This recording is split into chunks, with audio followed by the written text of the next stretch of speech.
Hi everybody, thanks so much for coming today. I want to thank ESA, the English Education Student Association, and especially Dr. Sircone for this invitation. It takes a lot to get me to put on makeup. So that tells you how important this is to me. I haven't had the opportunity to speak on campus in a venue like this in several years, and so I really pondered actually for a couple of months what I would talk about.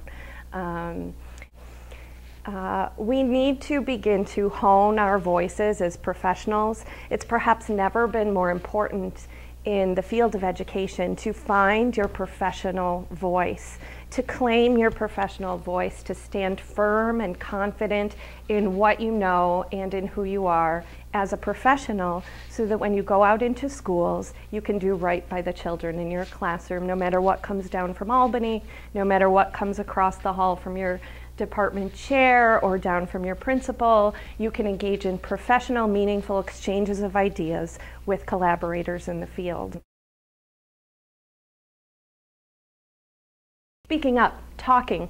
Don't remain silent in your classes. I always get very puzzled when I have a secondary English education major or an L.Ed. extension or an exceptional education major in one of my classes and they spend the entire semester not talking.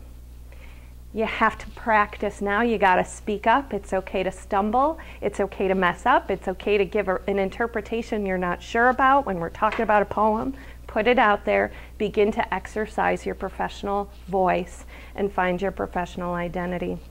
I wanted to briefly highlight the concept of miseducation, because it's something that Lauryn Hill uses very deliberately on that album. She named the album The Miseducation of Lauryn Hill, as Chelsea points out, and throughout the album, in between the song breaks, anybody remember what she does in between the song breaks, what she has going on in the album? Is that Sarah Jane? Yeah, do you remember what it is? Well, I know at the end of Doo-Wop. Yeah, it's throughout the whole album. There's like these interludes of conversation. Yes. It's interludes of conversation between a teacher and a group full of students. The teacher is actually played by a guy named Ras Baraka. I believe it's R-A-S is his first name, Baraka, the son of Amiri Baraka, the poet.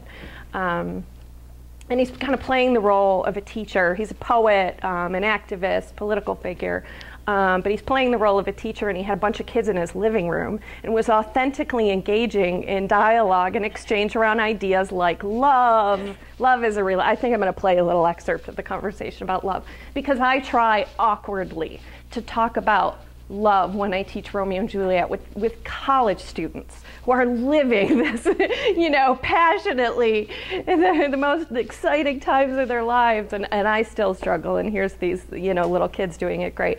So, she really creates the album around this concept of education and miseducation, and I think sets up the little interludes with the guy talking to the kids in contrast, sharp contrast to the kind of education that goes on for so many kids in schools. So I don't think it would be fair or appropriate to talk about the miseducation of Lauryn Hill without acknowledging the allusion that she's making to the miseducation of the Negro from 1933, Carter Godwin Woodson. I'm not an African American studies scholar, but I do think that it's important to trace back the roots when an allusion is made to something as significant as a term like miseducation. And there are a lot of really great quotes from this very important seminal work in African American studies. But perhaps my favorite quote is, "Can you expect teachers to revolutionize the social order for the good of the community?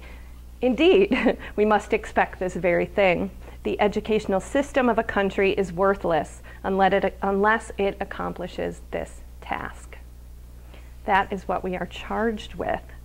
And I'll just kind of let that very powerful quote hang in the air and let everyone sort of think about the concept of miseducation and the ways in which it was being discussed in 1933, and ask yourselves, when you're in the schools, when you see how students are perhaps treated, in some ways Some schools do a very nice job with very liberating education. It's rare. Many schools still rely on what's seen as more of an incarcerating approach to education, particularly in urban areas, particularly with students of color. And so it's an important connection to make. And we really can't talk about developing our professional identity, particularly on an urban campus, in one of the poorest, most segregated cities in America, without really acknowledging some of the realities. So talk matters, the name of my talk, and it does, and everybody says so. Everybody who matters in educational theory and educational philosophy, but two of my favorite guys are Vygotsky and Bakhtin, who are sort of two thinkers who really inspired the sociocultural movement that is sort of the foundation of how we understand literacy, learning, and making meaning. Vygotsky said that through others we become ourselves. Language is the tool of tools. The child begins to perceive the world not only through his or her eyes, but also through his or her speech. What we know, what research shows over and over and over, there's a lot of research to back this up, and I can give you citations if you're curious. And what the greatest educational theorists have taught us is that students make meaning of the world. They make meaning of new concepts, whether it's a math concept or a difficult physics concept or interpreting a difficult poem for the first time. They make meaning by talking about it, talking through their ideas informally in their own voice. And I see it time and time again when I go out to schools, students being silenced and being cut off from doing that because maybe their first language isn't English, or maybe they have some linguistic diversity in the way that they communicate and the teacher prefers them to speak standard English in the classroom. Or maybe the way in which they need to grapple with this particular concept just isn't as pleasing to the teacher or is seen as off task. But when you strip students, when you strip away their opportunities to talk to each other and to you in a community of learners about making meaning and their evolving understandings of a concept, when you strip that away, you are robbing them of the cognitive tools necessary to be able to really understand and embrace a new concept. That Freirean notion, Paulo Freire talks about banking education and how we dump information into kids' heads rather than allowing their understandings to evolve based on what they already know. It's very, very important that we allow their understandings to evolve based on what they already know. So I'm a huge proponent of giving students opportunities when you can to talk about what they're reading informally, to talk through what they're confused about, to talk about what they do understand. And there are ways in which we can still have meaningful, good, effective, direct instruction, appropriate and well-delivered, engaging lecture. People always say, is there no place for lecture? Absolutely not. There's a good place for lecture. If it's done appropriately, if it's done in a way that's engaging, if you can find ways to connect it meaningfully to students' lived experiences. Miseducation continued. Much of the theory and the research behind this talk comes from ideas around a dialogic classroom approach. Dialogic, potato, pedagogy, I don't know. I say dialogic, you could say dialogic. And Martin Nystrand is a huge name and a huge figure in the theory and the research in the field of English education around talk, around dialogic approaches to teaching, but his work is really applicable to other subject areas as well. And so speaking of miseducation, you know, we've been kind of complaining about education for a while, and here we have in the late 90s, Martin Nystrand reflecting that American high schools are all too often orderly but lifeless, Teachers tend to avoid controversial topics, simplifying complex issues into bite-sized pieces of information distilled into countless worksheets and continual recitation. These teachers maintain control through dull, plodding coverage of content. In response, students tend to do their work but show little enthusiasm for learning, and their work is often superficial, mindless, and quickly forgotten. Some of you are nodding. Some of you probably had similar experiences to this. Some of you may not have had a similar experience than this, and I would argue that it might be because of where you went to school. Because as the seminal, significant work of Jean Anyon, who sadly just passed away, shows us, her work on public schools in America and how they're so stratified.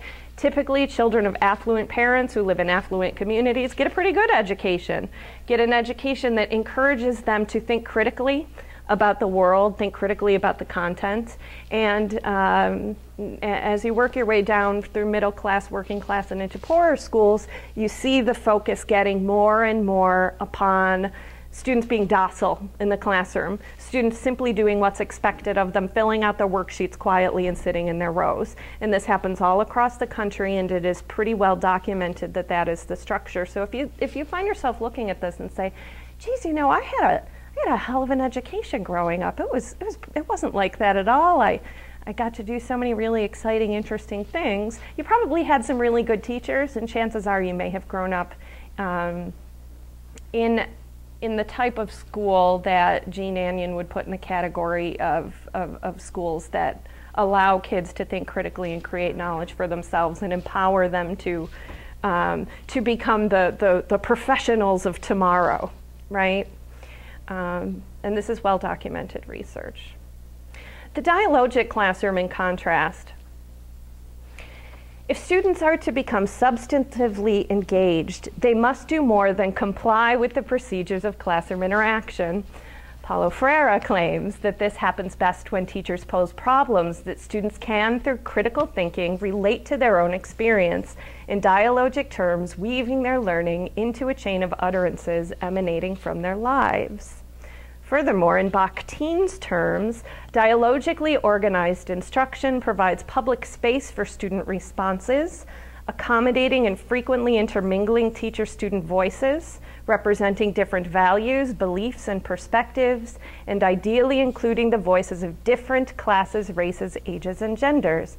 Dialogically organized instruction is fueled by such pluralism as heteroglossia. That's a big Bakhtin concept. All of those heteroglossia, meaning all of the conflicting voices that come into conflict with each other. That's where meaning is made. Meaning is made. We tend to care about things when there is a little bit of conflict in our conversation. So when there's something we don't understand that we hear a different viewpoint on, or something we maybe don't agree with that another student brings up that the teacher then continues the discussion with.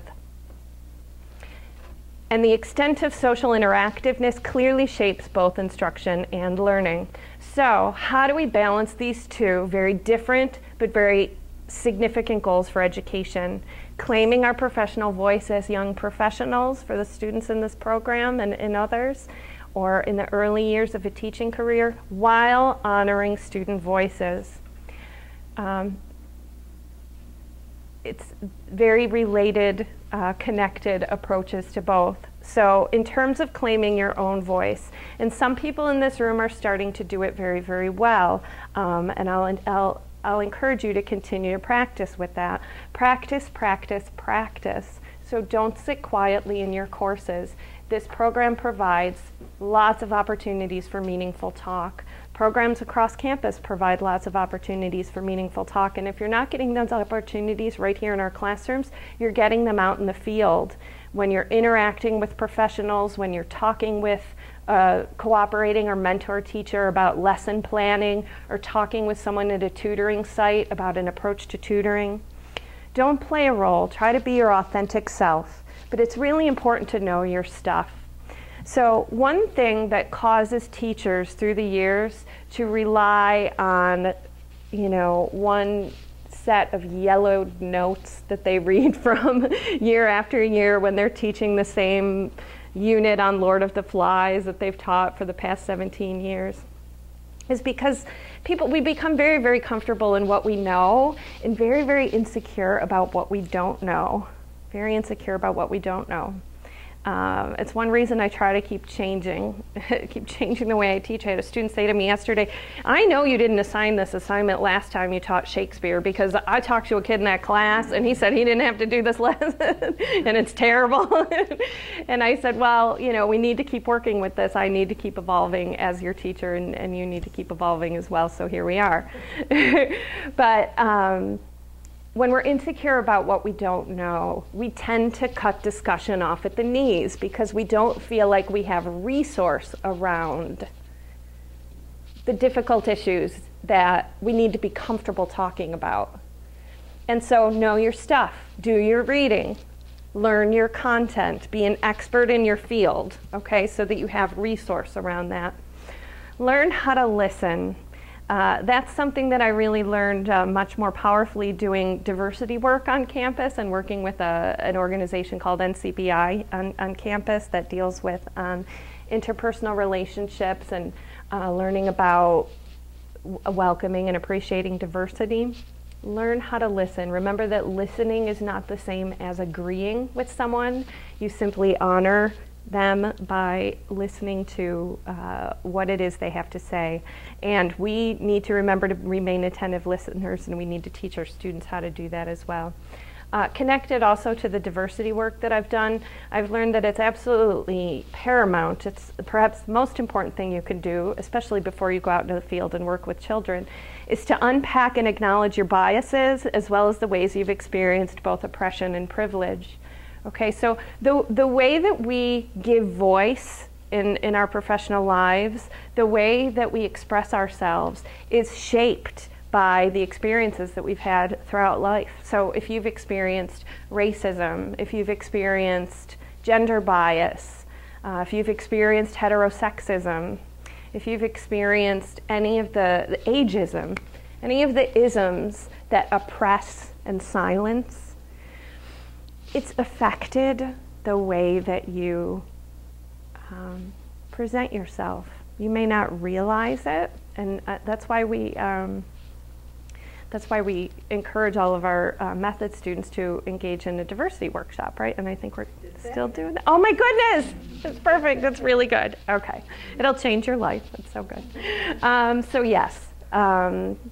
I don't even need to say more about that then if you're going to go through the workshop, because it's just really important that you unpack the ways you've experienced oppression and that you consider the ways that you have experienced privilege, whether it's white skin privilege, whether it's linguistic privilege. If you just grew up in a home, in a family that spoke what's typically thought of as standard English, you didn't have to work as hard when expressing yourself to be seen in a certain way. And so just be aware of that, because all of that comes into play when you walk into a room to teach kids.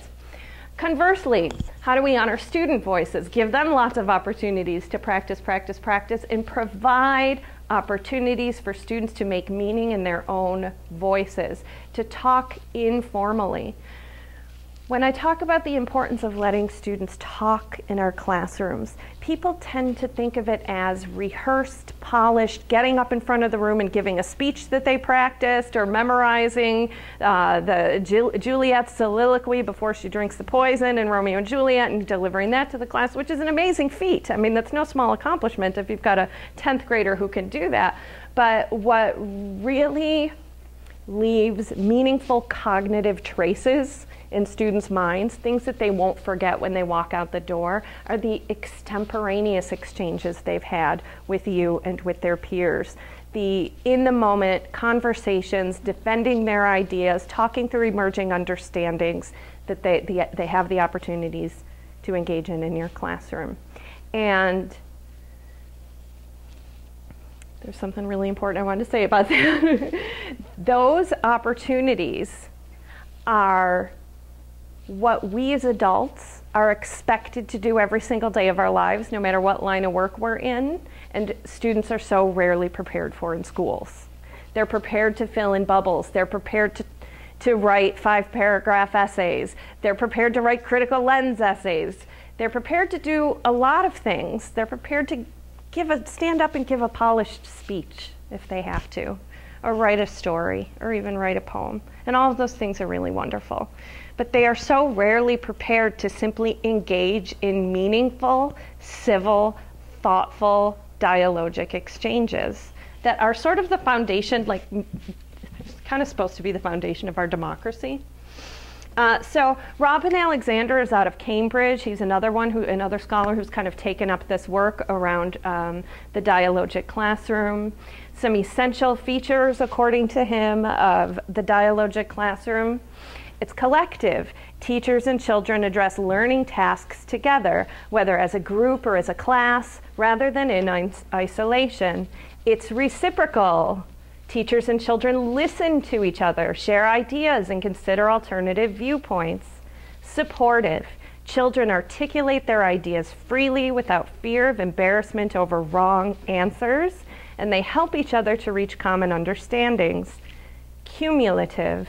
Teachers and children build on their own and each other's ideas and chain them into coherent lines of thinking and inquiry. Purposeful.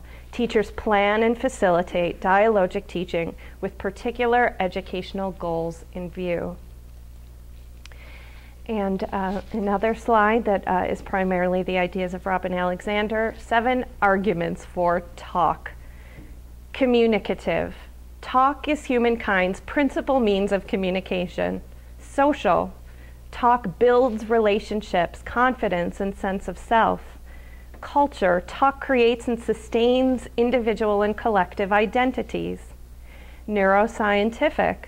Language, and especially spoken language, builds connections in the brain. Psychological. Language and the development of thought are inseparable. Learning is a social process, and high quality talk helps to scaffold the pupil's understanding from what is currently known to what has yet to be known. That's all Vygotsky right there in a nutshell. That was basically his whole premise. Pedagogical. Research shows that cognitively enriching talk engages pupils' attention and motivation, increases time on task, and produces measurable learning gains. Finally, and I would argue perhaps the most important, political. Democracies need citizens who can argue, reason, challenge, question, present cases, and evaluate them. Martin Nystrand, in his work, especially in the book called Opening Dialogue, but in his continued work throughout his career that has focused so carefully on the dialogic approach to teaching, really looks at the difference between recitation and dialogue. Recitation occurs mostly in the IRE mode of discussion, and that is initiation, response, evaluation. It's what Nystrand calls test questions. They offer students no control over the flow of the discussion, and there's only one possible right answer. Dialogue, in contrast, encompasses mostly authentic questions. Authentic questions are questions for which the asker has not pre-specified an answer and include requests for information as well as open-ended questions with indeterminate answers. Uptake occurs when one conversant, for example a teacher, asks someone else, for example a student, about something the other person has said previously. So those are kind of the hallmarks of the dialogic classroom. Authentic questions, the teacher posing authentic questions to students, and uptake, the teacher using one student's response to build the conversation and shape it and move it in a different direction.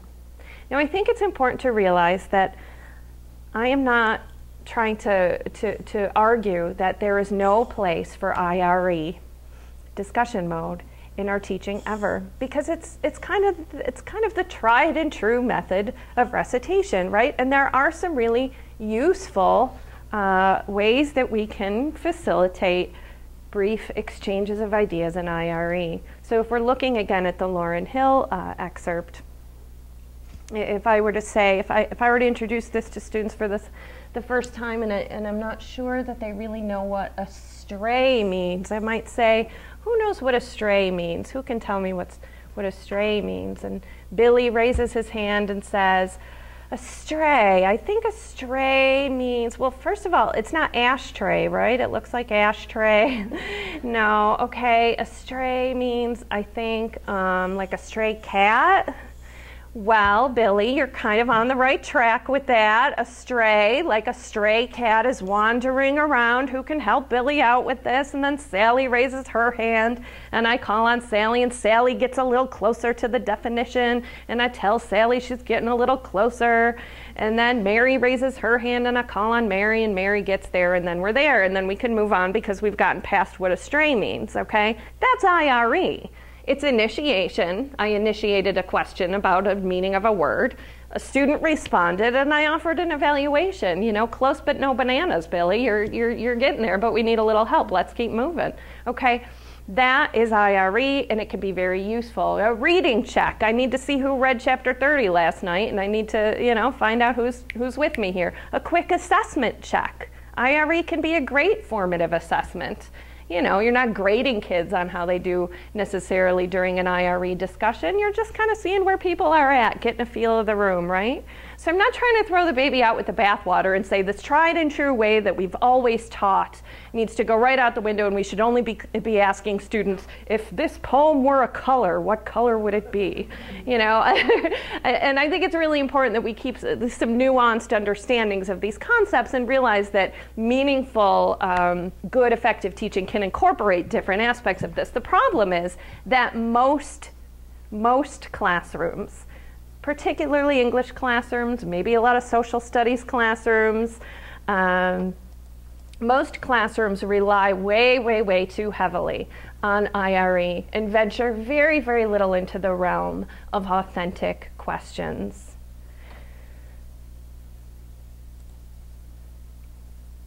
Interactive discourse is the key to learning.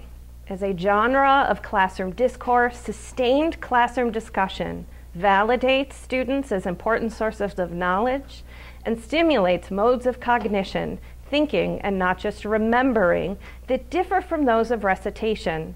Furthermore, when teachers ask questions about what students are thinking and not just to see whether students have done their homework, and when they ask questions about students' previous answers, they promote fundamental expectations for learning by seriously treating students as thinkers. That is, by indicating that what students think is important and is worth examining.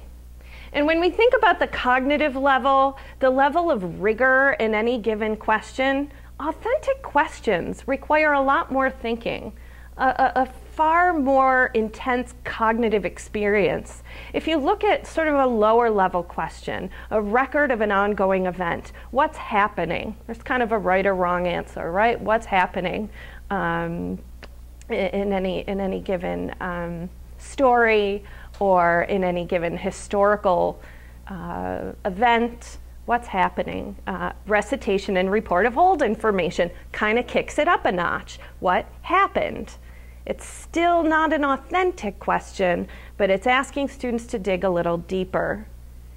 Raising the stakes a little higher, asking students to make a generalization. What happens? So what happens in general? Can you generalize this specific event or this specific trend to other occurrences across time and space, across geographical locality? Analysis is an even greater cognitive leap. Why does it happen? And that's when we start getting into the realm of authentic questions, raising the stakes even higher, speculation, what might happen. So I offer this little glimpse at the cognitive levels of the types of questions that we ask, that we might ask about literature, that we might ask in social studies, or even I could see this applying to science experiments very, very well.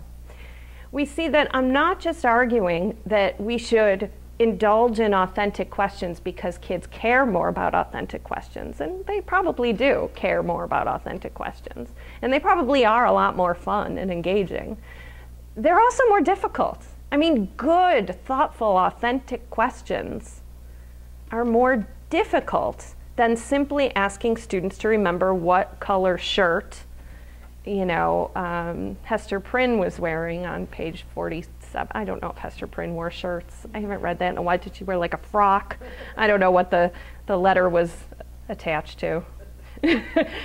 Brainstorming. Okay. I don't know how much time we have for brainstorming. How much time do we have left in general, Dr. Sircone? Probably about 10 more minutes. 10 more minutes for the whole talk, and then Q&A built into.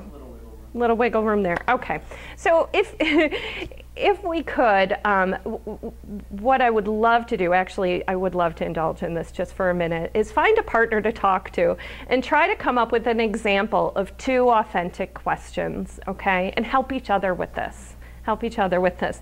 Try to come up with 1 authentic question from your discipline. So anything, maybe it's about a story, or maybe it's about a type of a writing or a genre of literature or anything, you know, any authentic question from your discipline. So if you're English, this would be English. If you're physics, this would be physics.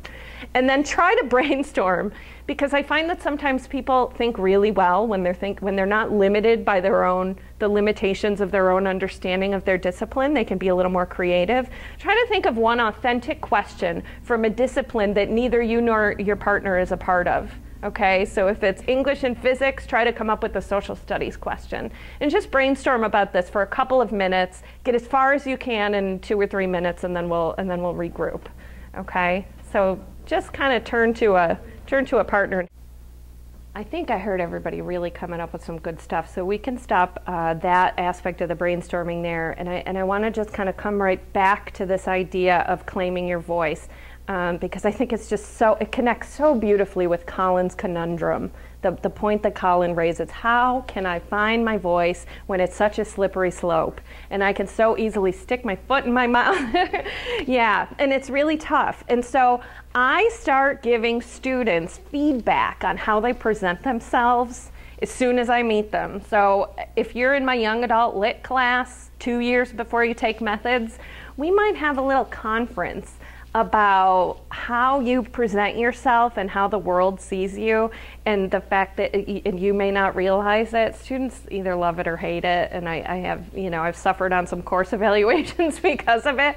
But you know what? You need to start kind of hearing it. You need to just kind of know. And I only do it out of love and support and wanting you to be the best teacher you can be, and to not be viewed in a way that isn't a reflection of who you truly are and what your talents are when you go step out into the field. So if you're the kind of person who dominates class discussion, never lets anybody else talk, and the whole world revolves around what mood you're in when you walk in a class that day, I might have a conversation with you about that, because that's not going to bode well for you when you're out in the field working with kids. And so we try to kind of, help you along in that road. But it's really important, because your professional identity is inextricably linked with language. It's inextricably linked. Who you are it comes out your mouth. It's who you are. And it is whether or not you will be the type of teacher who is an empowering educator or who perpetuates miseducation comes down to your relationship with talk. And so that's why it's so important. So I ask that you think about beginning to develop your voice through teacher education experiences, that you allow your identity to evolve in ways that will best serve both your career and your students by connecting with communities of practice, from ESA to WinnieNet to NCTE. I'll ask that you do that mindfully, that you take those roles very seriously and with great responsibility. So if you're an officer in ESA, that you remember that people are looking to you as a leader, that what you say matters, that how you present yourself matters. And I see people doing a great job with this, and I want to continue to be mindful and keep working on it. Another thing that I really encourage you to do is increase your relationship with and understanding of diversity, the way diversity works in the world. There are workshops and resources here on campus that you can do in terms of thinking about that. And think about mindfully claiming your voice in social media. So again, a slippery slope. But social media is here, it's a part of our world, and now it's a part of our educational landscape, and it's not going away. So the statuses you post on Facebook, or the tweets that you tweet to your friends, You know, my advice for students now goes beyond just don't take embarrassing pictures of yourself and put them online. You know, take down the pictures where you're half dressed and holding a bottle of beer in your hand. It's not just that. That should go without saying now. Your digital footprint is out there. It's there forever, and it will hunt you down until the day you die. That should go without saying now. Now we need to raise the stakes and raise our expectations around our engagement with social media. How can I utilize social media as a young professional? How can I claim my voice? Do I want to hop on every bandwagon and retweet every tweet from the Badass Teachers Association? And, you know, I mean, these are real questions we need to ask ourselves. There are some real movers and shakers in the field of education right now, but we are just starting out if you're in this program, and you need to think mindfully about building a career, okay, and reaching out to people in the field thoughtfully and with respect and with discretion. That's important too. So think about mindfully claiming your voice in social media. And for reflection, I'll end on this note. You don't actually have to answer this question. These are questions to ponder as you continue on with your journey today. How do you think you are perceived as a professional based on the ways in which you communicate in various venues, such as in classes, during field experiences, and in social media? What type of teacher identity do you strive to cultivate, both in and out of the classroom? I'd like you to think about, as you move forward, setting one short-term and one long-term personal goal around developing your professional identity and claiming your professional voice.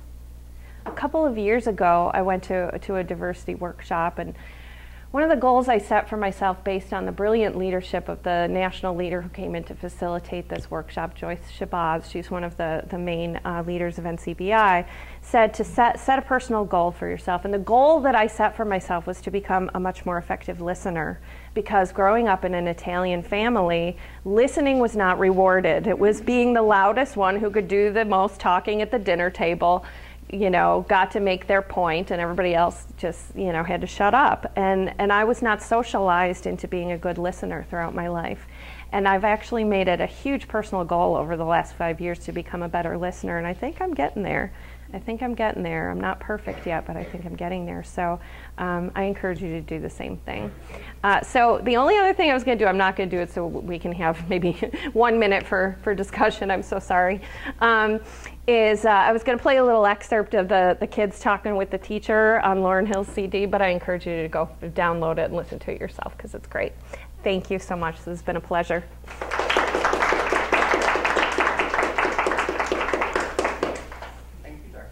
Thank you, Dr. Sir.